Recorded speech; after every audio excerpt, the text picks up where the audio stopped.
우리 함께 읽으실 때 오늘은 반복되는 단어들, 어구가 굉장히 많습니다. 그게 오늘 제가 여러분에게 전달하고자 하는 메시지인데요. 오늘 한 절씩 읽으실 때 하나님이 이런 분이시구나라고 또 느끼시고 은혜 받는 여러분 되셨으면 좋겠습니다. 저와 여러분이 한 절씩 교독하도록 하겠습니다. 여호와께 감사하라. 그는 선하시며 그 인자하심이 영원함이로다. 신들 중에 뛰어난 하나님께 감사하라. 그 인자하심이 영원함이로다. 주들 중에 뛰어난 주께 감사하라. 그 인자하심이 영원함이로다. 홀로 큰 기이한 일들을 행하시는 이에게 감사하라. 그 인자하심이 영원함이로다. 지혜가 하늘을 지으신 이에게 감사하라. 그 인자하심이 영원함이로다. 땅을 물 위에 펴신 이에게 감사하라. 그 인자하심이 영원함이로다. 큰 빛들을 지으신 이에게 감사하라. 그 인자하심이 영원함이로다.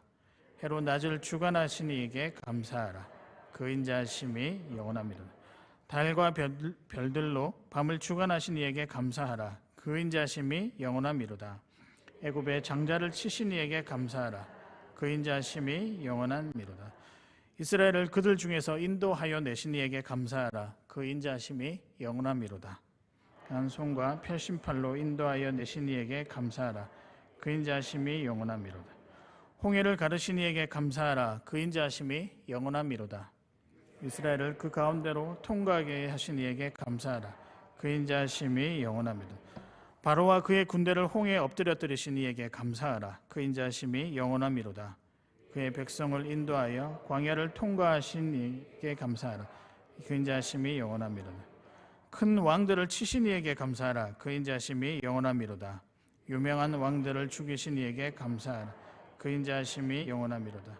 아모리인의 왕 시혼을 죽이신 이에게 감사하라. 그 인자하심이 영원함이로다. 바산왕 옥을 죽이신 이에게 감사하라.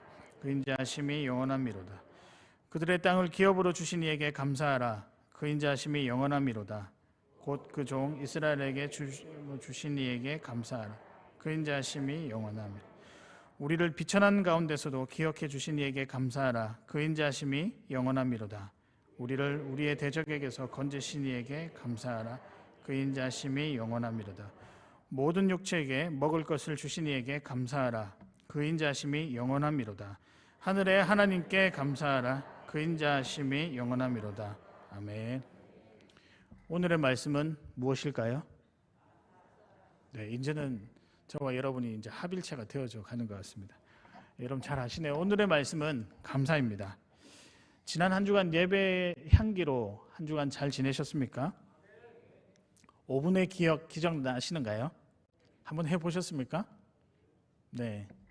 숙제는 좀 별로 열심히 안 하시는 것 같아요. 괜찮습니다. 다음 주 또 하면 되고 그 다음 주 또 하면 됩니다. 근데 제가 무한정 이렇게 기한을 드리면 안 될 것 같아서 제가 기한을 좀 드리겠습니다. 3개월 내로 이렇게 실천을 한번 해보십시오. 엄청나게 많이 드린 거죠. 그렇죠? 3개월이면은 예배가 몇 번 있을까요? 제가 이런 수학이 약합니다. 여튼 있겠죠. 여튼 3개월 내로 5분의 기적을 실천하시고 은혜를 경험하시는 여러분 되셨으면 좋겠습니다. 저는 그런 어떤 우리가 하나님을 향한 예배를 향한 그 태도를 통해서 우리의 예배가 정말 풍성해졌으면 좋겠습니다. 여기 들어왔는데 이게 오곡백과가 익어가는 과일처럼 우리의 마음과 우리의 얼굴과 우리의 표정과 우리의 행동과 우리의 찬양과 우리의 모든 기도가 정말 하나님께 영광이 되고 가득하고 풍성해졌으면 좋겠습니다. 그런 마음에서 오늘 저와 여러분이 나눌 그 주제가 무엇이냐면 감사입니다. 사랑하는 여러분, 감사하시기를 바랍니다. 근데 여러분 어떤 감사로 여러분 하나님께 감사하시겠습니까? 여러 가지가 있겠죠. 어떤 분들은 날 구원해 주신 하나님께 감사합니다. 또 하루하루 살아갈 수 있는 힘과 은혜 주셔서 감사합니다. 또 어떤 분들은 가족이 있어서 감사합니다. 그리고 건강을 주셔서 감사합니다. 그리고 믿음이 있어서 감사합니다. 또 어떤 분들은요 그냥 이렇게 하시는 분들도 있을 것 같아요. 그냥 감사합니다. 왜? 다 좋으니까. 여러분들은 어떤 감사를 하고 싶습니까? 각자 형편마다 다 있겠지만 그 형편에 따라서 하나님께 깊이 감사하는 여러분 되셨으면 좋겠습니다. 저에게도 감사 제목이 있습니다. 저는 8월 이후로 계속되는 감사의 제목인데요. 어떤 제목이냐면 교회 공동체를 허락해 주셔서 감사합니다. 이 정도 하면 제가 여러분을 향한 마음이 어떤지를 조금 이제 눈치를 채시겠습니까? 점점점 깊어가고 있음을 제가 느끼게 됩니다. 근데 제가 이런 여러 가지 감사의 제목들을 한번 이제 설교를 작성하기 위해서 노트에다 적어보고 저도 이제 이것저것 적어보다가 문득 그런 생각이 들었습니다. 오늘 시편 말씀을 읽다가 맨 마지막 26절을 딱 읽는데 그래 이거구나 이런 생각이 들었습니다. 26절에 뭐라고 나와 있을까요?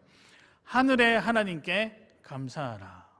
다른 게 아니라 우리의 여러 가지 감사의 제목들이 있지만 그 어떤 것보다 더 중요하고 더 좋고 더 귀한 감사의 제목은 무엇이냐?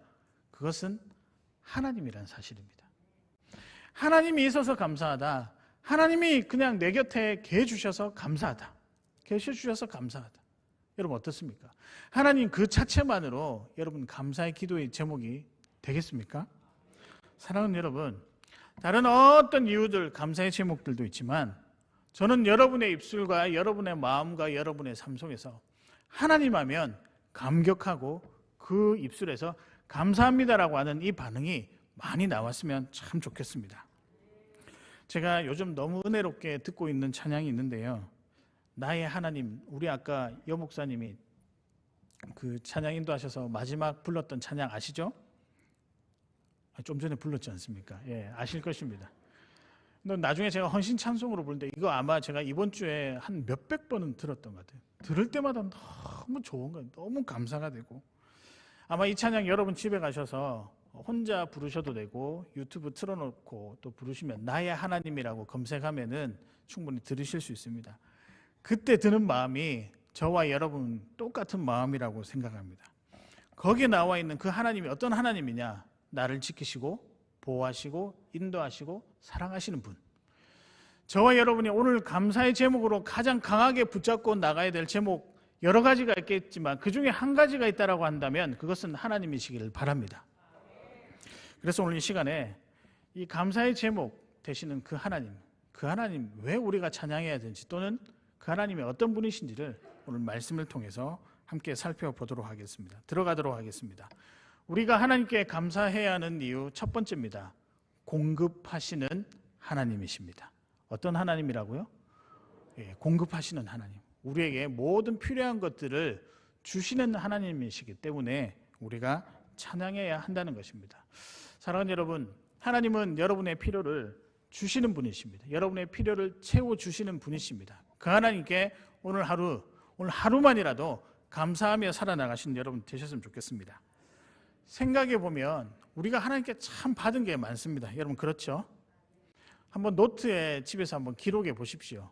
한 권 정도 될까요? 목사님 저희를 뭘로 보십니까?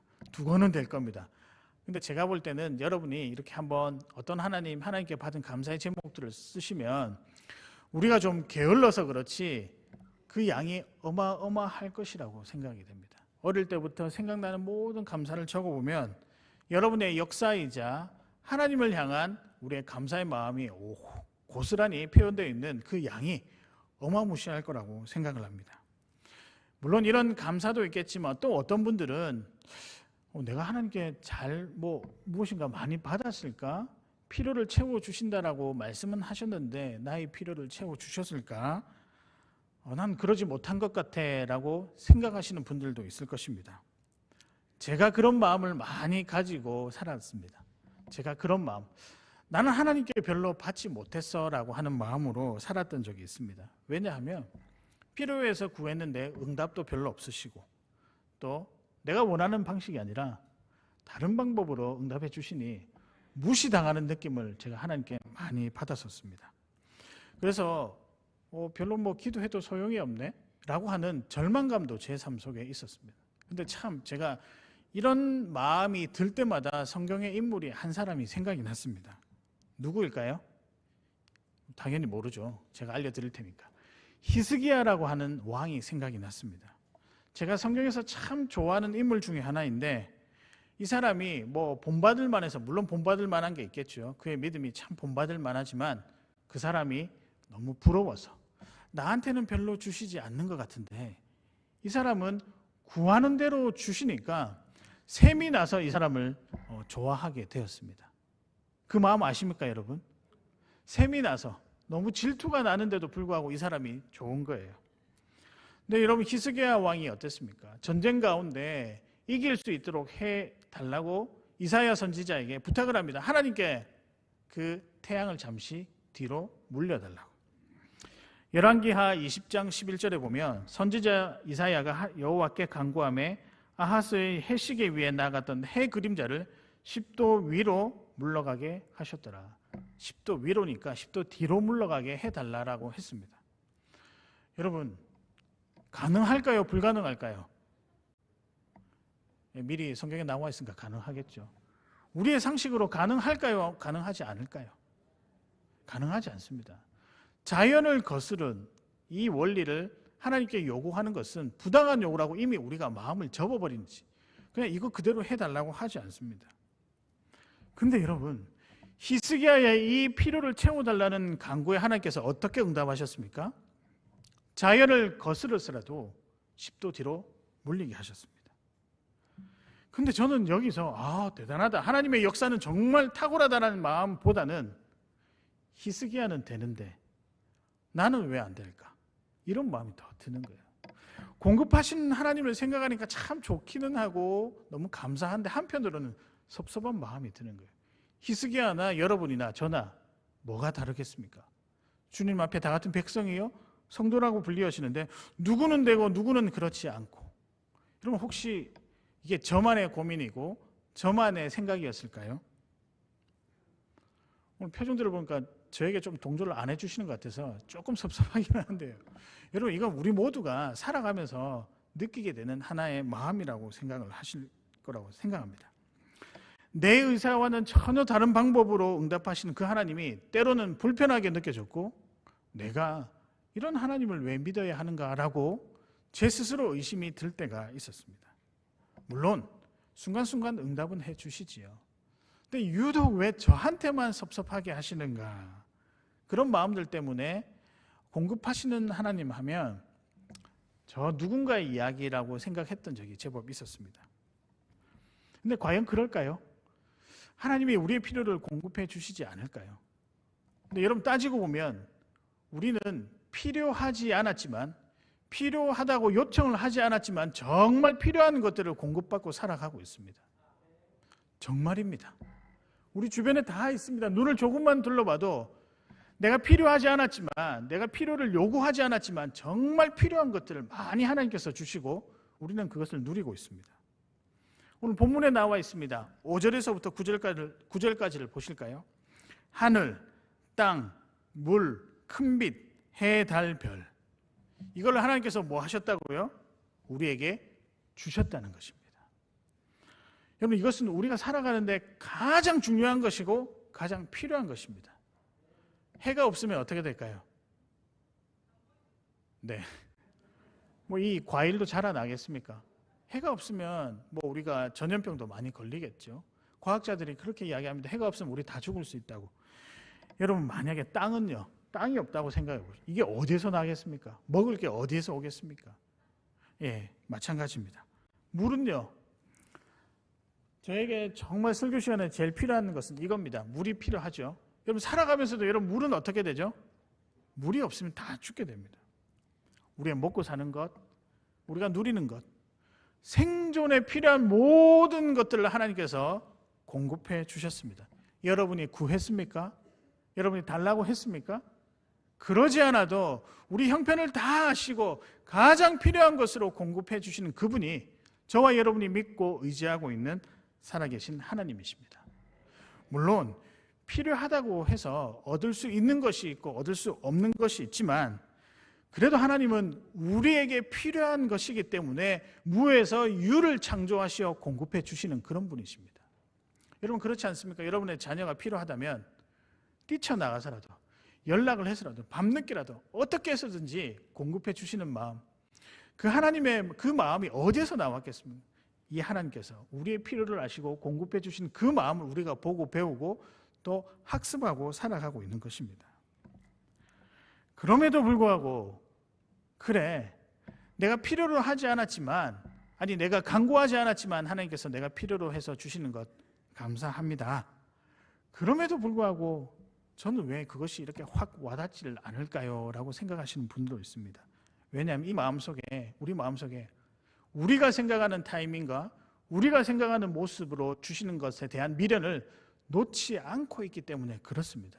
저도 마찬가지입니다. 목사이지만 여전히 저도 지금 제가 원하는 것이 있습니다. 제가 바라는 것이 있습니다.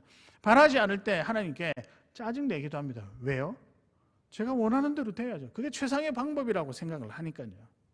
근데 여러분, 우리가 생각하는 최상과 하나님의 생각하는 최상이 다릅니다. 그런데요, 가늠할 수가 없어요. 우리가 바라보는 최상은 바로 눈앞에 있는 것만 해결할 수 있지만 하나님이 만들어주시고 공급해 주시는 최상은 세수, 내수, 열수, 엄청난 걸음 앞에 있을 모든 일도 계산하시고 예배하시고 가장 좋은 것으로 주셨다는 것, 우리가 그 사실을 잊지 말아야 됩니다. 근거가 있습니다. 하나님이 우리에게 공급해 주실 때 단순하게 필요만 채워주시는 그런 약간 기계적인 하나님이 아니라 그 필요를 해석하기까지 엄청난 선물 하나, 감정 하나, 그리고 마음 하나를 담아서 주십니다. 그 표현이 뭐냐면 오늘 저와 여러분이 읽었던 시편 표현에 계속 반복되는 표현이 있습니다. 혹시 무엇일까요? 감사합니다 하나 나왔고 하나가 뭘까요? 인자하심입니다. 하나님은 그냥 주시는 분이 아니시라 인자하심을 담아서 여러분에게 공급하십니다. 그래서 그 인자하심이 영원함이로다. 그 인자하심이 영원함이로다. 질문 하나 드릴게요. 천지창조가 먼저 있었을까요? 하나님의 인자하심이 먼저 있었을까요? 우리 창원교회 수준은 장난이 아닙니다. 굉장히 높습니다. 하나님의 천지창조보다 하나님의 인자하심이 훨씬 더 있었습니다. 천지창조는요, 이 세상 모든 만물은요, 그 인자하심을 가지고 만드신 거예요. 대상이 있습니다. 누구에게 주시려고? 사실은 우리에게 주시려고. 그리고 나서 사람을 만드시고 땅을 정복하라, 땅을 다스려라, 땅에 충만한 모든 것들을 뭐 하라? 누려라. 우리에게 주시려고 하나님의 인자하심으로 천지를 만드셨다는 거예요. 그래서 제가 공부는 잘 못하지만 사전은 잘 찾습니다. 그래서 인자하심이 무엇인가 찾아보니까 이렇게 되어 있습니다. 제가 좀 놀랐는데요. 사랑하심. 하나님의 인자하심의 원어가 아가페라고 하는데 사랑하심. 하나님께서 사랑하심으로 우리에게 필요한 것들을 공급해 주신다는 것입니다. 그렇기 때문에 그 공급이 때론 우리가 원하는 방법이 아니라 하더라도 여러분 너무 염려하지 마실 것이, 섭섭해하지 마실 것이, 사랑하는 마음 가득히 담았기 때문에 그때 그 시점으로 그 방법으로 주시는 것이 가장 뭐하는 것이다? 최상의 것이다라는 거죠. 더 이상 변명의 여지가 없이 나는 섭섭해 보이지만 섭섭한 마음이 들면 들수록 저는 개인적으로 우리에게 가장 적절한 필요를 공급해 주시는 그 공급이라고 저는 확신합니다. 만나와 메추라기 아시죠? 아시죠? 광야 생활 가운데 먹었던 것. 유통기한이 며칠일까요? 하루입니다. 그날 저녁 해가 질 때까지. 그것만 해도 뭐하다? 충분하다는 거예요. 그런데 어떤 사람들은 더 많이 먹으려고 더 많이 모았는데 그 다음날 일어나 보니 어떻게 되었습니까? 썩어서 버려야 될 지경입니다. 하나님이 공급하시는 건요, 가장 최상입니다. 가장 적절한 것입니다. 그리고 뿐만 아니라 우리가 필요한 모든 것들이 하나님의 공급함 속에 다 들어가 있다는 것입니다. 사랑하는 여러분, 하나님은 여러분이 필요하시는 것들을 공급하시는 너무 좋으신 분이십니다. 믿으십니까? 그러나 때론 기다려야 될 때가 있고 멈추어 서서 바라봐야 될 때가 있습니다. 그러나 시간이 걸려서 그렇지 반드시 주십니다. 저도 그거 믿고 지금까지 앞으로도 기다릴 겁니다. 하나님께서 나에게 주시고자 하신 모든 것들을 저는 기다릴 겁니다. 뿐만 아니라 행여나 제가 갑자기 생각이 나는데 가정의 믿음을 위해서도 여러분 끝까지 붙들고 기도하시길 바랍니다. 하나님께서 영혼을 향한 그 마음문을 분명하게 열어주실 것입니다. 이 믿음 의지하며 살아나갔으면 좋겠습니다. 여러분 뿐만 아니라 시간에 속지 마십시오. 시간이 하나님이 공급해 주시는 것을 시간에 너무 개의치 마시고 빨리 주셨으면 좋겠는데 왜 안 주시나 거기에 속지 마시고요. 또 우리의 생각에 헷갈리지 마십시오. 하나님은 적절할 때 반드시 여러분에게 필요한 것들을 공급해 주시는 분이심을 기억하시길 바랍니다. 이 공급하시는 하나님께 감사하며 살아나가시는 우리 귀한 성도님들 되시기를 바랍니다.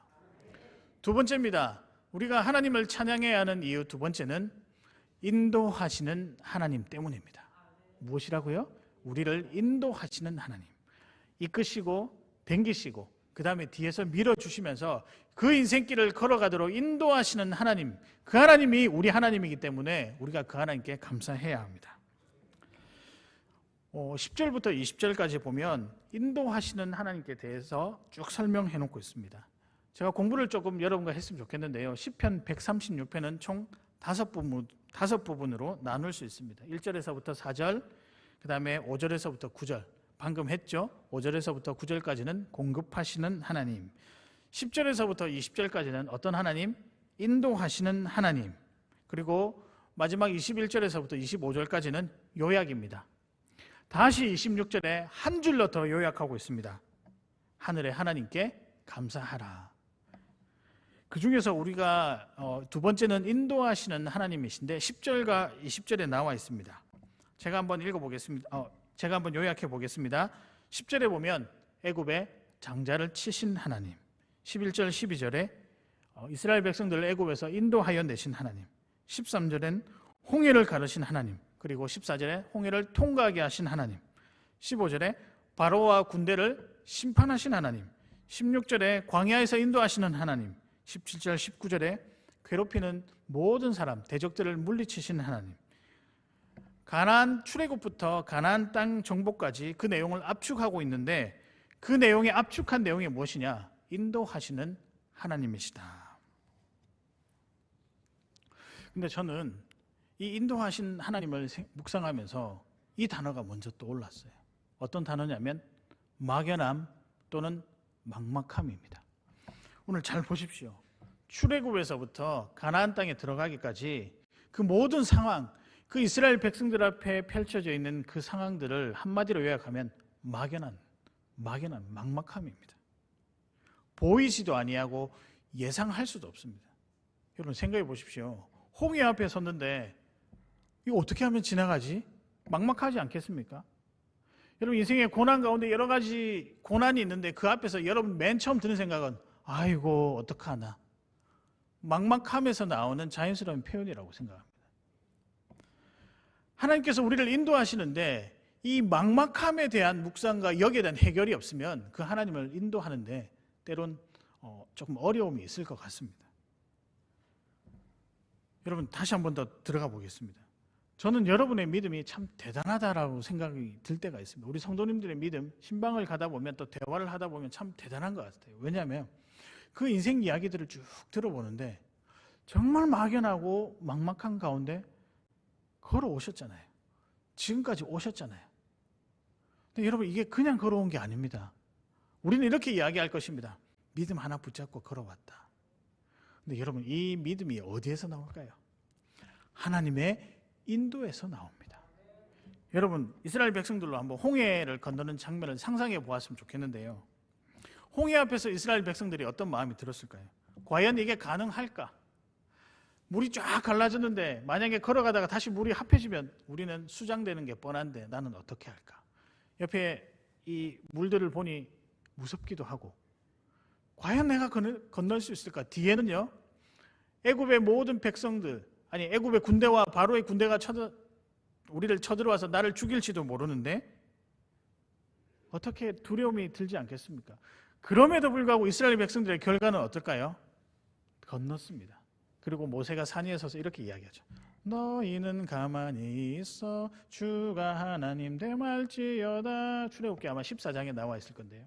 이게 모세가 이스라엘 백성들을 위로하면서 그 하나님의 놀라우신 인도를 보여주기 위해서 지었던 노래입니다. 어떻게 됐을까요? 그래도 저는 이스라엘 백성들이 그래 건널 수 있다, 하나님께서 건너라고 하시니까 건넜겠지라고 하는 작은 믿음, 이 믿음 하나로 건넜다라고 생각합니다. 근데 이 믿음이 어디에서 나왔을까요? 하나님의 인도에서 나왔다는 사실입니다. 사랑하는 여러분, 막연함 가운데 있으십니까? 막막한 가운데 있으십니까? 걸어가십시오. 하나님은 여러분을 반드시 인도해 주실 것입니다. 막막함을 뛰어넘은 하나님의 지극히 크고 놀라우신 계획들과 모습들과 은혜들을 누리게끔 하실 것입니다. 제가 말씀을 준비하면서 한 목사님이 생각이 났는데 이 목사님의 이야기를 한번 좀 들려드리겠습니다. 이분은 책도 내셨고요. 제가 개인적으로 좀 잘 아는 목사님인데 미국에서 목회를 하고 계십니다. LA에서 목회를 하시는데 LA에서 제법 큰 교회를 담임하고 있습니다. 참 사역을 잘 하시는데요. 근데 그분이 지금은 항상 만나면 이렇게 항상 이렇게 웃으시고 잘 대해주시는데 결코 쉽지 않은 인생, 녹록지 않은 인생을 살았습니다. 굉장히 부유하게 자랐습니다. 아버지가 사업하셨기 때문에 굉장히 부유하게 자랐고 누구보다 참 단란한 삶을 살았던 그런 목사님의 가정이었습니다. 그런데 어느 날 그 아버지의 사업이 동업자의 사기로 인해 망해버렸고 모든 채무를 한순간에 떠안게 되었습니다. 그때부터 온 가족이 도망자의 삶을 살았다고 합니다. 얼마나 이사를 많이 했는지 초등학교를 손에 이렇게 두 손으로 꼽을 수 없을 정도로 많이 옮겨 다녔다고 합니다. 근데 더 힘든 것은 함께 사는 집에 아침이고 저녁이고 낮이고 온 동네가 시끄럽도록 폭력배를 동원하여 채권자들이 몰려와서 돈 내놔라, 돈 갚아라, 돈 갚아라.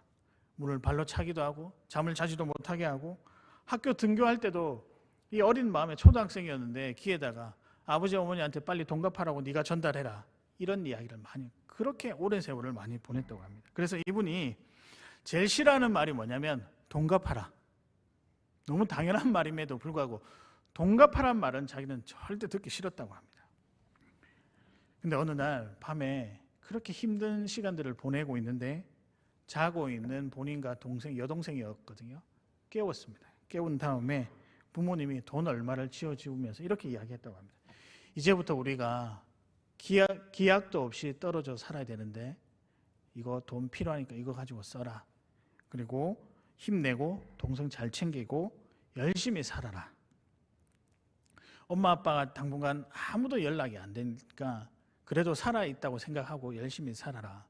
청천벽력 같은 그 소식을 하나 전해주고 부모님은 떠났습니다. 야반 도주한 게 아니라요.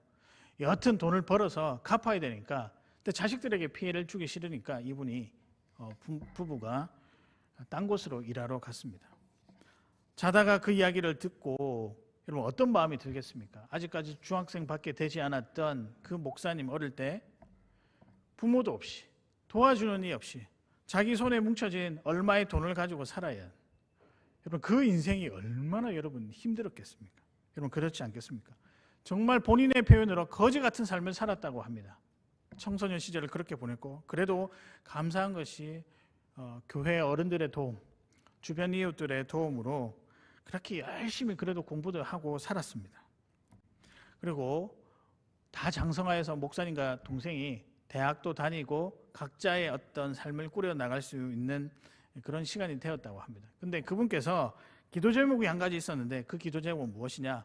온 한 가족이 함께 모여서 저녁밥을 먹는 게 기도 제목이었고 같이 예배 드리는 게 기도 제목이었다고 합니다. 시간이 지나서 연락 한 번 닿지 않았던 중간중간에 이제 문 앞에다가 뭐 생활비를 좀 이렇게 두고 가긴 했지만 연락 한 번 닿지 않았던 그 어머니 아버지에게서 연락이 왔다고 합니다. 얼마나 좋았겠습니까? 연락이 와서 이제 드디어 돈을 다 갚았으니 너와 우리 가족이 함께 모여 살 수 있게 되었다라고 이야기를 했습니다. 얼마나 좋았겠습니까? 여러분 상상을 해보십시오. 그 보고 싶었던 함께 하고 싶었던 그 부모님이 이제 함께 할 수 있다고 하니 얼마나 좋겠습니까? 드디어 같이 온 자리에 모여서 저녁을 먹게 되었습니다. 뭐 눈물 콧물 빼면서 저녁을 먹었지 않겠습니까? 근데 부모님 표정이 좋지 않은 거예요. 그리고 와서 가정 예배를 드리는데 그 부모님이 심각하게 이렇게 이야기하는 것입니다. 온 가족이 고대하고 기다렸던 식사와 예배를 드리게 되었는데 너희 아버지가 암 말기다. 이제 그래서 살 수 있는 날이 얼마 남지 않았다. 병원에서는 한 6개월 정도로 선고를 했다고 합니다. 여러분 이 말을 듣자마자 목사님이 밖에 뛰쳐나가서 뭐라고 했냐면 하나님 왜 내한테만 이러십니까? 일평생 부모와 같이 밥 먹는 거 그거 얼마나 소박한 내 소원인데 그거 하나도 못 들어주십니까? 그래놓고 무슨 하나님이 나를 인도하신다고. 하나님 그런 식으로 알려면 나한테 함부로 하지 마시라고. 나한테 왜 그러냐고. 그놈의 돈 때문에 많은 시간을 해결하고 살았는데 결과는 무엇입니까? 기도 제목 하나 들어줄 수 없는 상황에 놓였다는 거죠. 여러분, 이런 분에게 하나님의 인도가 무엇입니까? 하나님의 인도가 당신에게 있을 것입니다. 먹히기나 할까요? 저한테 그래도 저는 화를 냈을 것 같습니다. 여러분, 하나님의 인도는 도대체 무엇일까요? 6개월 만에 목사님의 아버지가 소천하셨습니다. 함께 밥 먹고 싶었고 따뜻한 대화도 제대로 하지 못한 채 병원에만 있다가 주님 품에 안기셨다고 합니다. 처음으로 그동안 믿어왔던 하나님의 인도에 대해서 실망했다라고 합니다. 그런데 밖을 나와서 그 어두운 밤길을 걸어서 집으로 돌아가는데 그냥 아무것도 보이지 않는데 불빛 하나가 딱 보이더랍니다. 근데 그 불빛 사이로 미세하게 들려오는 음성, 내가 너를 인도하고 내가 너를 책임지겠다. 근데 이 목사는 처음에 거절했어요. 왜냐하면 하나님 이때까지 다 나한테 슬픈 거 다 줘놓고 지금 뭐 하는 짓입니까? 그런데 여러분, 그 빛만 보이더랍니다. 자기 눈에 도로를 걸었는데 차도 보이는 게 아니고 아무것도 아니고 그 빛만 보이더랍니다. 근데 그 빛 가운데 그 빛을 보면 볼수록 나를 만지시는 하나님, 나와 함께 하시는 하나님, 나를 인도하시는 하나님이 그 감격이 너무 솟아나는데 눈물을 주체할 수가 없었다고 합니다. 그럴 것 같아요, 여러분. 고난의 순간에만 보이는 그 빛, 그 빛은요, 하나님의 인도하시는 빛이 맞습니다.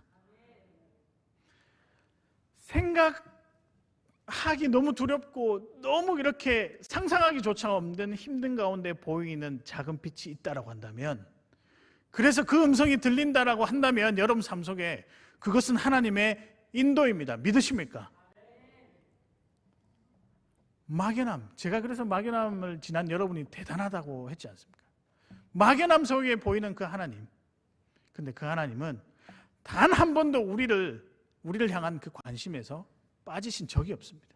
예나 지금이나 여러분을 계획하시고 작정하셔서 나의 백성으로 삼겠다는 그 순간부터 지금까지 뭐하냐? 붙들고 계신다는 거죠. 사랑하는 여러분, 이 사실을 믿으십니까?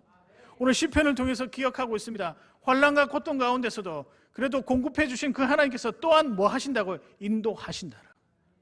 저는 이 하나님이 여러분 삶 가운데 감사의 제목들로 나타났으면 좋겠습니다. 사랑하는 여러분, 우리 하나님은 여러분을 인도하시는 분이십니다. 믿으십니까? 이것을 오늘 감사하시기를 바랍니다. 마지막입니다. 하나님을 우리가 왜 감사해야 할까요? 마지막은 세상 그 어떤 것보다 강하신 하나님이시기 때문입니다. 정말입니다. 저도 조금 살아보니까요, 하나님보다 강한 존재는 제가 만나본 적이 없습니다. 소개는 많이 해주더라고요. 돈도 있고요, 그 다음에 다른 종교도 있고요, 그 다음 즐거움도 있고 쾌락도 있고요, 뭐 여러 가지 우리 주변에 널려 있는 것들이 많지 않습니까? 그럼에도 불구하고 그것들이 우리의 인생을 책임져 줍니까? 결코 그렇지 않습니다. 그러나 저와 여러분이 믿는 그 하나님은 여러분의 인생을 뭐 하시는 분이시다? 책임져 주시는 분이시다. 그래서 저는 강하다는 말을 다른 말로 바꿔서 쓰고 싶은데요, 유일한 분이다. 내 삶을 책임지시는 유일한 분이시다. 돈이 절대 책임져 주지 못합니다. 부모가요? 아니요. 권력이요? 아니요. 지위가요? 아닙니다. 심지어는 직분도요? 아닙니다. 누가 책임져 주실까요? 살아계신 하나님이십니다. 여러분, 1절에서부터 4절을 우리 살펴보시면 신들 중에 뛰어나신 하나님이시요, 주들 중에 뛰어나신 하나님이시요, 홀로 큰 일들을 감당하신 분이 누구라고? 하나님이시라고 소개하고 있습니다. 그런데 그분이 뭐 하시는 분이다? 영원하신 분이다라는 거죠. 사실 비할 데가 없어요. 비교할 비교 대상이 없어요. 그 하나님의 어떤 존귀하심과 권능은요. 그래서 저는 우리가 이 구절을 좀 가슴에 담았으면 좋겠는데요, 여러분, 하나님 한 분만으로 충분하십니까? 저는 이걸 온전하게 고백할 수 있다고 한다면 그 어떤 어려움과 그 어떤 환난 속에서도 저는 당당하게 여러분은 웃으면서 걸어갈 수 있을 거라고 생각합니다. 힘과 권력과 돈이 지배하는 시대를 살아가고 있습니다. 없으면 위축이 되고 없으면 마음이 움츠러듭니다. 그리고 이거 가지고 사람을 판단하는 시대를 살아가고 있습니다. 그러나 영원하지 않습니다. 우리가 뉴스 기사를 보게 되면 고대 왕들의 무덤을 발견하게 되는데 그 왕의 시신 옆에 무엇이 있으면 보석도 있고 있는데요, 가져갈 수 있을까요? 없을까요? 못 가져갑니다. 본인이 죽었잖아요. 본인이 썩었잖아요. 세상의 것들은 유한합니다. 그러나 하나님의 사랑과 하나님께서 구원으로 우리에게 얻게 하신 그 혜택, 영원한 생명은 어떨까요? 이건 영원하다는 거죠. 그래서 하나님의 놀라운 진리 앞에는 영원이란 단어가 붙여지는 이유가 하나님만 붙일 수 있기 때문입니다. 여러분 생각해 보십시오. 결정적인 증거가 있습니다. 그 하나님은 강하다라고 하는 결정적인 증거가 있는데 그것이 무엇이냐? 여러분 잘 아십니다. 이미 여러분도 누리고 있습니다. 예수 그리스도입니다. 여러분 이 예수 그리스도가 우리에게 오셔서 우리에게 무엇을 행해 주셨습니까? 세상이 가장 두려워하는, 세상이 가장 가까이 싫어하는, 가장 가까이 가기 싫어하는 우리의 마음을 움츠러들게 하고 두렵게 하고 고난 가운데 있을 때 떨게 만드는 죽음이라는 것을 이기신 분이 누구실까요? 예수 그리스도라는 거예요. 세상에 여러분 죽는 게 제일 싫잖아요. 목사님 저는 죽는 거 좋습니다. 없어요. 저도 싫어요. 저도 오래 살고 싶어요. 그렇지만 우리는 언젠가는 죽게 되어 있습니다. 근데 여러분 우리는요, 우리의 삶은 또 다르게 표현할 수 있는데요, 우리는 정말 영원히 죽지 않습니다.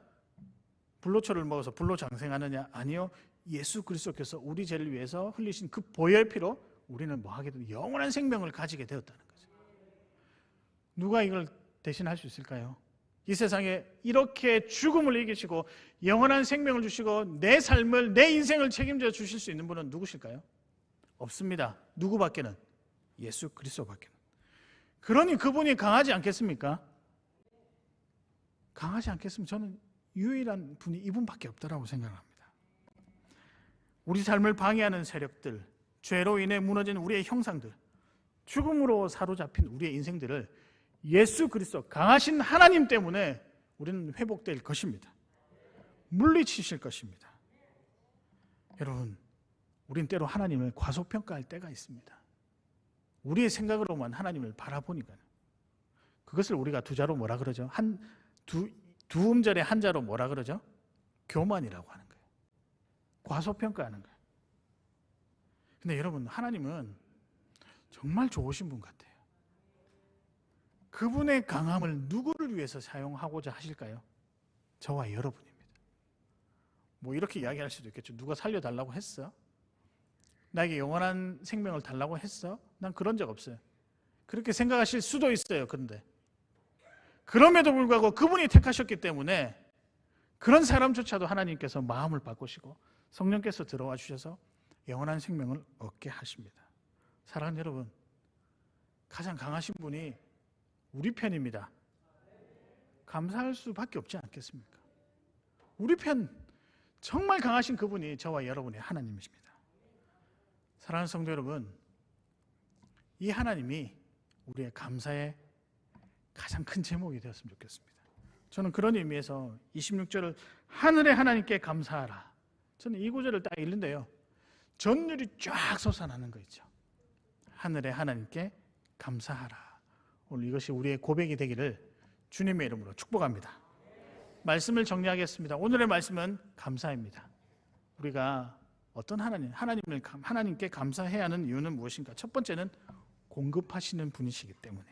두 번째입니다. 뭘까요? 인도하시는 하나님. 인도하시는 하나님을 생각할 때 작은 믿음도 여러분 꼭 기억하시길 바랍니다. 마지막입니다. 어떤 하나님일까요? 그래서 우리가 찬양해야 될 이유는 무엇일까요? 그분이 세상에서 가장 강하신 하나님. 감당할 수 없는 일이 없습니다. 그분은 다 감당하실 수 있습니다. 여러분, 그래서 오늘 추수감사주일인데요, 사실 오늘 날씨도 조금 꾸물꾸물하고 오늘 주일 예배에 왔는데 여러분 표정들이 오늘 별로 감사하지 않는 것 같아서 제가 속이 상했다가도 그래 맨날 잔소리하면 또 너무 싫어하시겠다, 그래서 제가 입을 꼭 다물고 있었는데 이 입이 소위 말하는 방정입니다. 표정 감사할 것 천지입니다. 그렇죠? 한 번이라도 고백하십시오. 한 번이라도 표현하십시오. 하나님은 갑절로 갚아주실 것입니다. 이 하나님께 감사하며 살아나가시는 우리 귀한 창원교회 공동체 여러분 되시기를 주님의 이름으로 축복합니다.